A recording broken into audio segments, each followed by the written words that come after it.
Imagine a single state quietly dominating the highest office in the land for nearly a century. Not Virginia's founding fathers, not New York's tycoons, but Ohio, the heartland crossroads that produced 8 presidents between 1841 and 1923.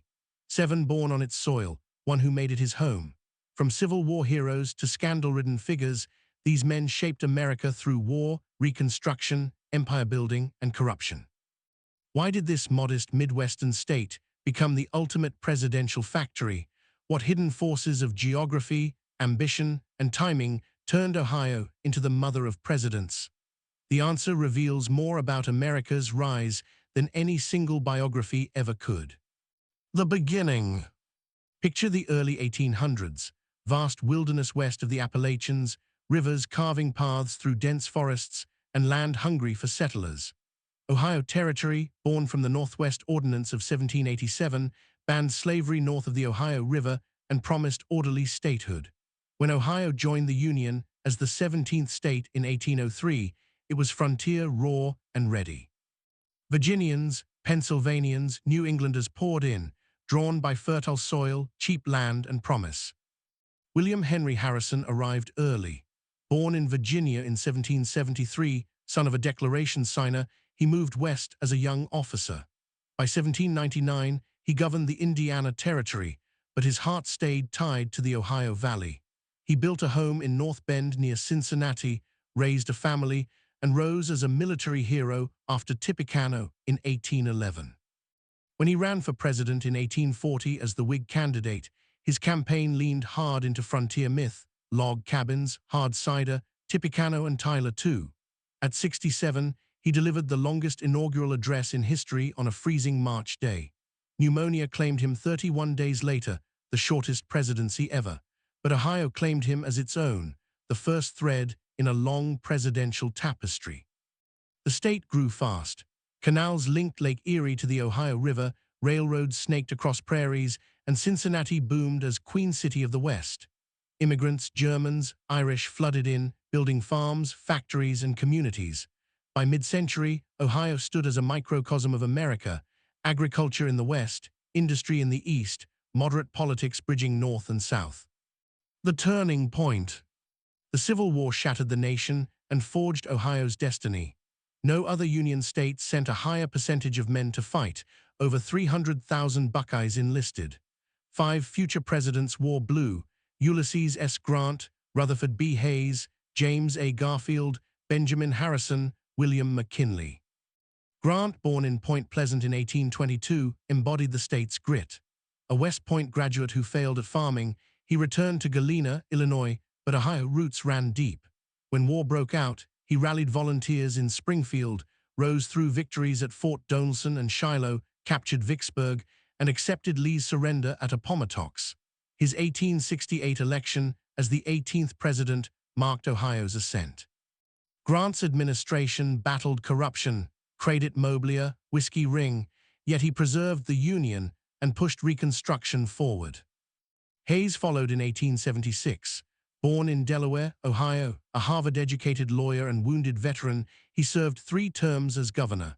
The disputed election against Samuel Tilden ended with the Compromise of 1877. Hayes won, Reconstruction ended, federal troops left the South. Controversial, yes, but it closed one era and opened another. Conflict or power shift. The Gilded Age brought rapid change and dark shadows. Railroads, steel, oil transformed Ohio into an industrial powerhouse. Cleveland and Cincinnati swelled with factories, coal mines and steel mills hummed. But wealth concentrated, labor clashed, corruption festered. James A. Garfield rose from log cabin poverty in Orange Township. Teacher, Civil War general, congressman, he became the 20th president in 1881. Shot by a disgruntled office seeker just months in, he lingered 79 days before dying. His assassinations spotlighted spoils system flaws, birthing civil service reform. Benjamin Harrison, grandson of William Henry, born in North Bend, carried the family torch. A Civil War brigadier, senator, he defeated Grover Cleveland in 1888 amid ballot box controversies. His term saw the Sherman Antitrust Act and high tariffs, but economic panic followed.